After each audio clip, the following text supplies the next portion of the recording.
क्या जी।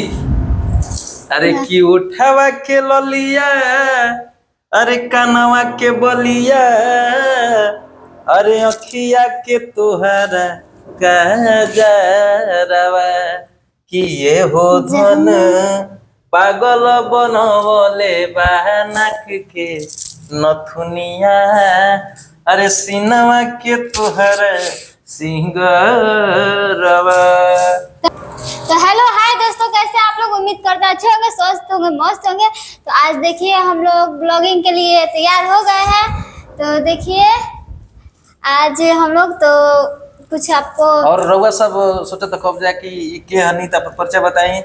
हम एक्ट्रेस मोनिका किरण, और आज देखिए और हम और मुकेश लाल यादव, यानी कि ये है के हनी संतोष पागल के मेहरारू, ये है के हनी। और वो सब देखो तो कब जा वीडियो में कि संतोष पागल के मेहरारू के हो भाई, सब कुछ सोचत रहे संतोष पागल के हो। संतोष पागल से तो ना मिलवा सकने, लेकिन उनकर मेहरारू से मिलवा तो नहीं संतोष पागल के मेहरारू होई, तनी बताइए तो आप लोग। हाँ। देख लीजिए तो हम मेहरारू होई उनकर। हाँ, तो अब देखिए संतोष पागल के मेहरारू जी एकदम पूरा कहा पूरा तैयारी वारी में बने क्या है। तो हम वीडियो बनाते हैं, लोग हमरा के चिन्हत ना बात है, लोग के अपन परिचय देता नहीं। यहाँ के संतोष पागल जी जब से यहाँ के इनकर हस्बैंड जी जब वायरल भइल हन, तो सोचल कि चलिए हम वीडियो बनाइए और सपोर्ट करें जाए करा के। तो गाना गाइता जी संतोष बाबू जी।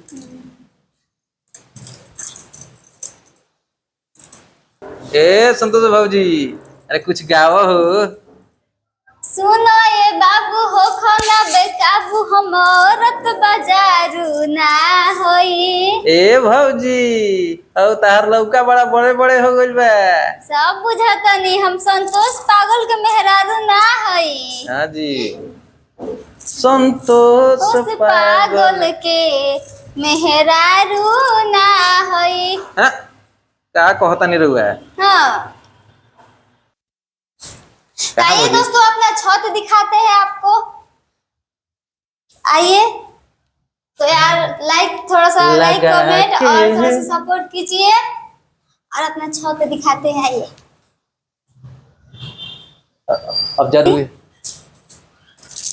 कहीं का उठावा के ललिया, कानवा के बलिया, ओखिया के रे काजरवा। बैठे हैं जी, कहीं की फ्रेश घामा होता है। हाँ, अब तो देखिए आइए बोले नहीं। लगा के दिल बदल गइलू, समैया जैसे बदलेला। तो लगा के दिल बदल गइलू, समैया जैसे बदलेला।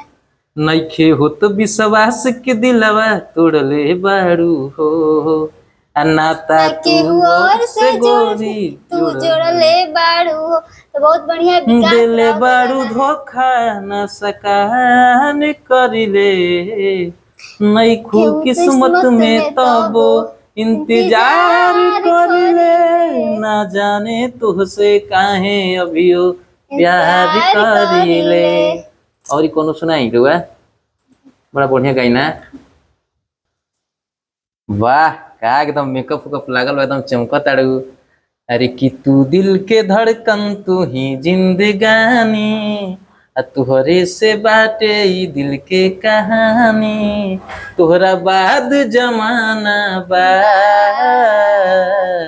हम जियब न तोहरा बिन, दिल तोह पे दीवाना बा, हम जियब न तोहरा बिन, दिल तोह पे दीवाना बा। सच में बा कि जब से नैना लड़ल बात आगे बढ़ल, जब से नैना लड़ल बात आगे बढ़ल, रोज अखिया रहेला इंतजार में, दिल भइल दीवाना तोरा प्यार में, दिल भइल दीवाना तोरा प्यार में। कि तोहरा नियर रूप फेरू रब ना बनई है, बनावे जे चाहिए तो बना नहीं कोई है।